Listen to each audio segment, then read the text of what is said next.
Do you want to play snowman? No! Fuck you! Halo semua kembali dengan saya Zero pada sesi We Talk About Incident. Yeah! 096 min 1 min A.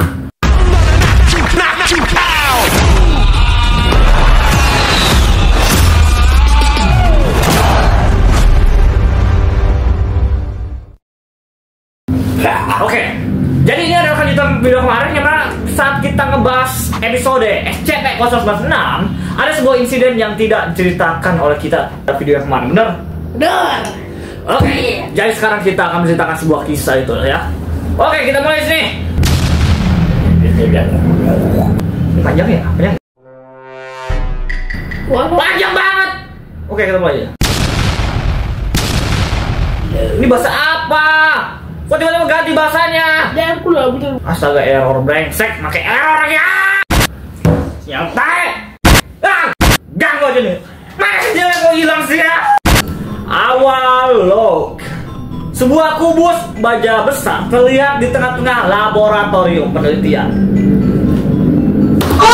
yang dipenuhi oleh belasan peneliti. Di depan kamera terdapat bilik kontrol yang menampilkan pembacaan dari berbagai sensor di dalam kubus. Maju cepat 1 menit 32 detik. Apa itu maksudnya? Apakah bilik kontrol mencondongkan tubuh ke depan, waspada terhadap berbagai pembacaan dengan sensor.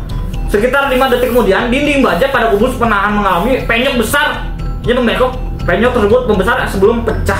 Jadi ada tembok baja yang pengen pecah karena SCP-096 terlihat membengkokkan baja tersebut. Dan panik mencoba melarikan diri. Oke.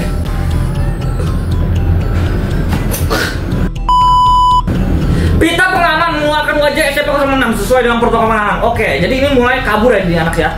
2 tim keamanan memasuki ruangan saat SCP-096 keluar dari tempat penahanan. Peluru tajam dan panas menenang ditembakkan tanpa efek yang terlihat. Jadi ada tembakan tembus pandang. Sekitar 90% peneliti dan personel keamanan telah melihat langsung wajah SCP-096 Mati. Oh my god. Dan kode 5 pun diberlakukan. Ruangan di sekitar selain disegel disiram dengan agen saraf kelas Irang. Sekitar 2 menit kemudian, SCP-096 menerobos situs penelitian Irang dan melaju Irang km per jam melalui gurun luar menempuh jarak Irang. Akhir catatan. Kenapa banyak Irang di sini? Hah? Oke, kita mulai log lagi. Ini ada rekaman helm cam dari ER1. Jadi ada rekaman dari helm ya. Milik pasukan ER1. Rekaman dari dalam UH-60 menunjukkan SCP-096 di dasar gurun bergerak dengan kecepatan tinggi. IR-A. Ini Eko Romeo aktual. Kami memiliki visual target tidak jelas dengan kecepatan data dihapus. Kenapa data dihapus dulu? Dan terus meningkat. Jadi dia nih mereka pada sesuatu yang cepat gerak. Jadi ER2 RA mendengarkan audio saat perintah yang diintegrasikan berasal dari Dr. Dan disampaikan SCP-096 terlihat perlahan menambah kecepatan. Ia bergerak menjauh dari kamera. IR3 muncul memegang senapan anti material. Jadi ada IRA kabur, IR3 muncul pakai sniper. Senapan anti material SC-500 yang dimodifikasi. 2 tembakan dilepaskan. Tembakan pertama meleset dan tembakan kedua mengenai kaki bagian bawah SCP-096. SCP-096 tersandung tapi berhasil bangkit perubahan kecepatan letak. Tolong kaki saya sakit.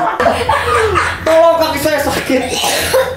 IRA tidak jelas, gambut, tidak pernah pada target. IRA memberi shot pada IR3 lagi. IR3 melakukan 3 tembakan lagi. 2 tembakan meleset dan tembakan ketiga mengenai kepala SCP-096. Aku butuh migrain. SCP-096 jatuh tergelincir dan berguling berapa kali mengurangi kecepatan terminal. Oh, jadi jatuh dia. Yang kali kena kaki ya, kena kaki habis itu kena kepala. Kamera bergerak ke atas untuk melihat 8 F-22 Osprey milik apa itu brengsek. FTF TOW terbang di kepala dan helikopter dan apa itu. Oke, mulai lagi ya.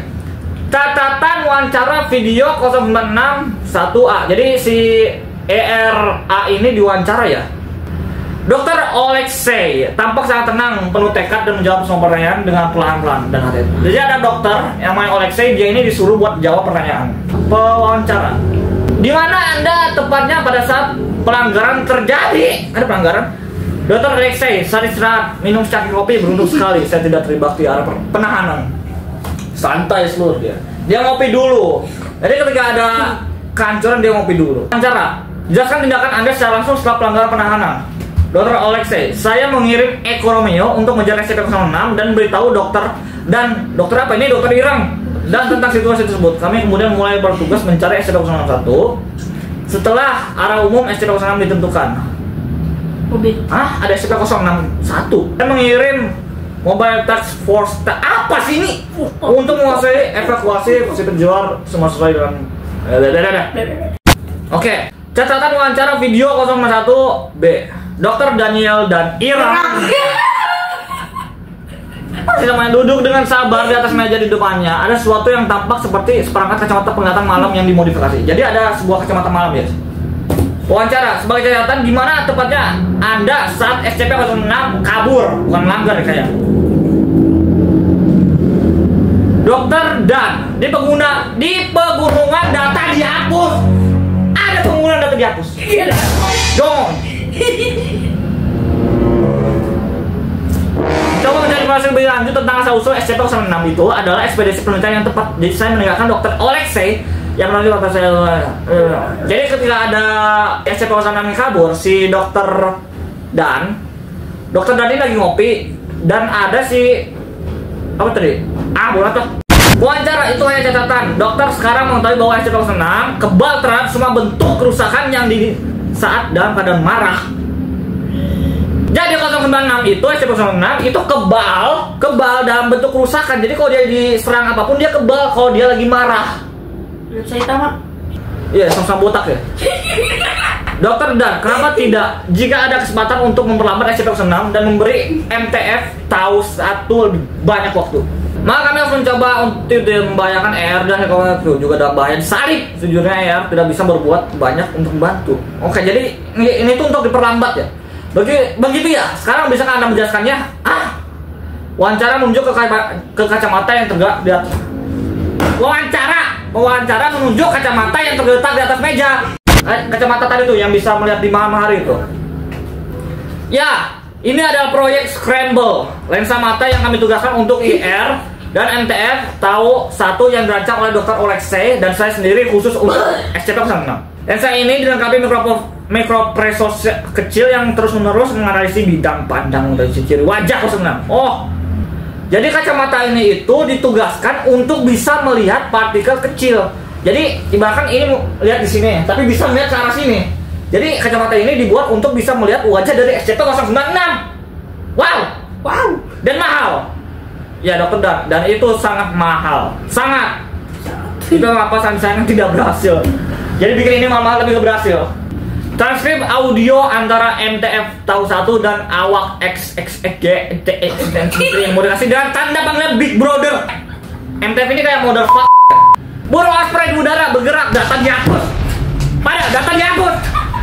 Merubah vektor. Big Brother. Elektronik online. Ketinggian jajar siapa? Jadi ada dua MTF T1 dengan Big Brother. Jadi ini itu kayak dua anggota tim gitu ya. Elektronik online, ketinggian gajah terdapat mengunggah program Scramble ke semua sistem kamera online Big Brother ini mau ngasih. Jadi mereka pengen menggunakan kacamata tadi guys. Dia bisa ngeliat wajah dari SCP-096. MTF-1, vektor keluar mana yang sedang dituju target?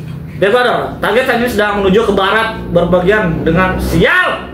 Ya, dia ada di I-40. Saya rasa dia baru saja membalikkan truk gendengnya. Vektor keluar adalah data dihapus. Data dia dihapus. Derajat 7 data dihapus. Kata berikutnya vektor ini adalah data dihapus. Kenapa datanya dihapus semua? Saya kira beberapa 100 km sial. MTF kami misalkan Eko hubungan navigasi. Tunggu sebentar, itu negatif berpada. EM melaporkan bahwa targetnya berlari lebih cepat dari helikopter. Lari SCP-006 lebih cepat dari helikopter? Big Brother, kalau begitu suruh mereka menghentikan pengendara di jalur yang lain. Saya tidak tahu berapa banyak orang yang melihat wajah benda ini. Oke, lihat tuh. 3 elemen pertama tahu 1. Mati kau brengsek, mati kau siapa brengsek. Di 3 kota pertama tanpa insiden, SCP-06 dipastikan tidak berada di salah satu dari kota-kota ini ketika SCP-06 berlari masing-masing. Jadi ini pas SCP-06 kabur ya. Dia ini ke kota. Di kota SCP-06 diintegrasi di kota data dihapus. Kenapa kota dihapus? Dan insiden terjadi di sebelahnya. Setelah datang langsung ada insiden ya. Mulai loh. Rekaman helm cam dari elemen 4 MTF tahu 1. Sumpah ini ribet banget brengsek. Di kota data dihapus. Sebagian besar penduduk kota berkumpul dengan alun. Semuanya ditutup matanya. Oke, biar nggak ngeliat wajah si SCP-06. Helikopter menyapu kota, perintah tidak jelas terdengar. Oke, MTF T1 melalui radio dengan pengeras suara Tauchong. Target memasuki jalan dekat. Semua unit mengaktifkan semua peralatan scramble biar bisa melihat wajah sini dan mulai proses pengendalian massa. Oh my god, ini mulai terjadi insiden ini. Semua warga sipil tidak boleh bergerak dari tempat mereka atau melepas penutup mata mereka. Jika Anda bergerak atau menyentuh penutup mata Anda akan ditembak. Saya ulangi. Takutnya. Semua warga perintah diredam oleh teriakan keras. Oh my god. Sekitar 2 km jauhnya, SCP-06 terlihat datang dari puncak bukit. Ia mencoba memperlambat lajunya saat turun, tetapi tersandung dan jatuh dengan kecepatan tinggi. Aduh. Jadi dia pengen turun gunung ya. Pengen turun gunung, tapi aduh kaki saya jatuh. Suara tadi kenal, mulai pengas suara. Oke, ada suara tidak kenal, tidak jelas. Warga sipil tidak boleh bergerak. Kalian akan ditembak, saya ulangi. Tidak jelas. Beberapa tembakan terdengar, tidak ada yang diarahkan ke SCP-06. SCP-06 berhenti sama 1 detik sebelum berlari ke kerumunan pendudukan kota. Menyingkirkan banyak orang dan menginjak-injak orang lebih banyak lagi. Jadi dia udah sampai ke kota si SCP-06 ini. Lebih banyak tembakan terdengar saat kerumunan mulai bubar. Pengasuhan tidak terdengar. Oke, SCP-06 menemukan SCP-061, seorang pria parubaya, dan kamera melihat SCP-06 mencengkramnya sebelum dipukul oleh penduduk kota yang melarikan diri dan terlepas dari helmnya. Jadi SCP-06 ini bertemu dengan SCP-096-1. Jadi kayak apa ya? Kembar gitu ya kayaknya. Tapi kayak musuhan di sini mah. Mulai lo. Catatan wawancara video 096-1C. Mayor Jack Wilford, Komandan FTF tahu 1 saat ini. Saya sedang melihat rumah SCP-061 bersama regu saya, si Malang. Itu adalah pendaki gunung semi profesional. Melakukan perjalanan ke Iran. Rupanya dia mengambil foto pemandangan dan kebetulan melihat SCP-006 belakang. Jadi ada orang yang disebut SCP-0961, dia pergi ke gunung, namun tidak sengaja melihat muka SCP-096 pas lagi di bukit. Gara-gara sininya kabur. Wilfred 4 pixel.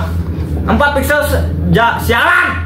Aku ragu orang itu tahu apa yang dilihatnya. Dia mungkin hanya melihat gambar itu suatu hari. Melihat bercak salju yang tidak berwarna dan melanjutkan harinya. Oke, jadi dia nggak bakal tahu kalau itu foto aslinya ya. Bagaimana Anda menemukannya? Peralatan scanner kami langsung menangkapnya. Oke, letnan itu mengambil gambar dan membawanya ke helikopter sebelum saya sempat melihatnya. Saat itu, monster sialan itu mengalahkan Big Brother dan telah mengupas tracker milik mantan major. Semuanya menjadi kacau. Oh my god. SCP-096 telah membantai Big Brother. Wawancara. Jadi pelengkapan scramble tidak efektif sama sekali. Scramble sialan itu ada sampah yang membunuh seluruh satuan tugas. Kau tahu, hanya 3 orang yang masih hidup selain aku. Semua itu karena beberapa orang tolol. Baca lu. Beberapa orang tolol. Memikirkan tindakan pencegahan canggih terhadap reaksi bermusuhan SCP-06. Para idiot sialan itu bisa saja menutupi kepala target dengan karung dan selesai. Tapi tidak. Kita harus menggunakan scramble tercanggih. Jadi scramble ini nggak efektif guys. Jadi counter SCP-096 itu tinggal nutupin kepalanya dengan karung. Udah, tinggal gini doang. Tinggal gini doang udah selesai. Ini fotonya nih,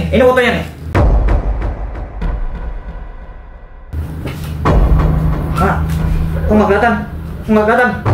Ini cok ya, ini titiknya ya. Apa ini cok? Ini buat titik irang ini. Ini mukanya irang juga. Oke, mulai lo. Dokter Dan, siapa gerangan? Nama yang dipanggil bajingan itu padaku. Dokter Dan mendorong meja dong. Oke, jadi ini mulai agak marah nih. Dokter Dan akan tunjukkan pada bajingan sialan itu betapa pintarnya dia setelah aku menghancurkan. Narasumber mulai berteriak dan mengumpat. Nah, apakah kita perlu memberikan obat penenang? Enggak, wawancara. Dokter Dan ya, scramble sebenarnya adalah ide yang cerdik. Namun itu gagal karena kami tidak sepenuhnya tahu cara kerja SCP-096. Begini, saat chip di dalam, ambil minum. Aku haus. Jadi Project Scramble ini gagal karena pengambilan wajahnya itu lama banget. Cuma sekilas doang. Cuma perlu waktu 1, detik doang untuk bisa mengambil wajah foto dari SCP-096 itu. Nah, karena dia sadar, pokoknya intinya berlawanan ya. Si SCP-096 ini sadar, mukanya diambil, si Scramble itu kalah saing waktunya. Si orang yang mendaki gunung itu pada tahun 1999, Edan. Itu berarti di Ireng. Tahun foto itu tergantung di sana sebelumnya dia melihat. Karena otak tidak menyadari bahwa dia sedang melihat wajah SCP. Jadi orang yang naik gunung itu sadar kalau dia melihat wajah SCP-096. Oh my god. Hanya pertanyaan singkat dokter. Oh my god, cok. Lo wawancara video 0961D. Jadi ada orang lagi ya yang wawancara. Sersan kepala Ireng. Penembak di pintu di bawah Eko Romeo. Jadi ada nembak. Aku berhasil memasangkan tas di atas kepalanya. Oh ini nih orang yang itu berhasil pakai tas yang nutupin kepala sini, pakai tas, habis itu naikin ke helikopter. Wawancara, ya Anda sudah menanyakan pada saya, bisakah Anda menanyakan dengan tepat apa yang terjadi? Irang, itu sudah dilakukan dengan segala. Itu ada di sana di jalan raya. Baru saja selesai menghancurkan sebuah minifan. Si SCP-096 baru aja ngancurin minifan. Lalu aku Irang Wes mendaratkan helikopter. Aku keluar dari pengantonginya. Aku menaruh kantung di atas kepalanya. Helikopter itu menjadi tenang dan mereka mengambilnya. Oke. Korban terakhir dalam minifan adalah orang yang itu ya. Jadi orang terakhir korbannya itu yang melihat wajah si SCP-096 itu yang di dalam mobil minifan. Ireng. Log video 0961 rekaman yang disita dengan siaran berita CNN. Oh my god, jadi pengen disiarin ya. Gambar menunjukkan petugas tangkap di darurat. Jadi ini ada di sebuah pesawat yang jatuh latarnya. Pesawat itu yang tampaknya berasal dari militer, tidak memiliki tanda luar yang menunjukkan sebagai bagian dari militer AS, dari pesawat asing. Sementara petugas pertolongan pertama mencari rekaman kotak hitam. Oh, black box ya. Oke. Reporter ini menunjuk ke sebuah lubang besar di pesawat tempat beberapa petugas modal. Oke, dia ini reporter. Para medis hanya menemukan 3 mayat yang aneh untuk sebuah pesawat yang tampaknya membutuhkan awak sekitar 20 orang. Dalam satu pesawat cuma ada 3 mayat doang. Tiba-tiba dipotong dan saat itu juga ada 3 Super Stallion, nggak tahu nih pesawat kayak MTF E1. Matikan kameranya, matikan bajingan itu. Oh. Jadi ada hal yang misterius di sini ya. Si FTF E1 nyuruh si kameramen buat matiin kameranya. Oh my god. Mulai log. Dokter Alexei, jadi apakah kita sudah selesai wawancara? Satu pertanyaan terakhir, dokter. Atau pertanyaan seperti yang terlihat, kami merasa menarik bahwa tidak ada ruang istirahat di situs penelitian Irang. Berarti ini SCP nih, atau kopi. Orang yang wawancara tetap diam. Kami pikir akan lebih baik kalau Anda mulai berbicara. Sisa log wawancara video kalau dihapus. Jadi si wawancara bingung, kenapa nggak ada ruang istirahat di tempat penelitian SCP? Oke, ini yang terakhir. Rekaman audio pendengaran 051. Setelah meninjau kesaksian dan rekaman yang tersedia dan pengakuan mendiang, Dr. Alexei dengan suara bulat 05 sepakat bahwa Anda harus diberhentikan karena peran Anda dalam pelanggaran berat SCP-06. Dr. Alexei dipecat karena dia membuat pelanggaran sehingga si SCP-096 kabur. Dia kan lagi ngopi kan. Oke. Dan saya pikir Anda akan tahu arti diri untuk baik bersama. Oke. 051, jangan menguji kesabaran saya dokter. Mengingat besarnya cukupan dan potensi insiden tersebut, 05 telah menyetujui permintaan Anda untuk mengakhiri SCP-06. Mengingat kurangnya personel yang namanya SCP-06, pengakhiran akan berjalan. Oke, jadi insidennya adalah kaburnya SCP-096 ke kota yang hampir membunuh banyak orang jika saja mereka tidak ditutup matanya. Oh my god, oh my god. Itu mereka dokter, bagaimana bisa sadar? Berhasil. Hanya masalah waktu sampai hal itu terjadi. Saat populasi besar dan wajah sebar beritanya. Aku bisa membunuh SCP-096, tapi aku telah bunuh diri dalam prosesnya. Oh. Jadi dia itu gagal ya. Dia gagal.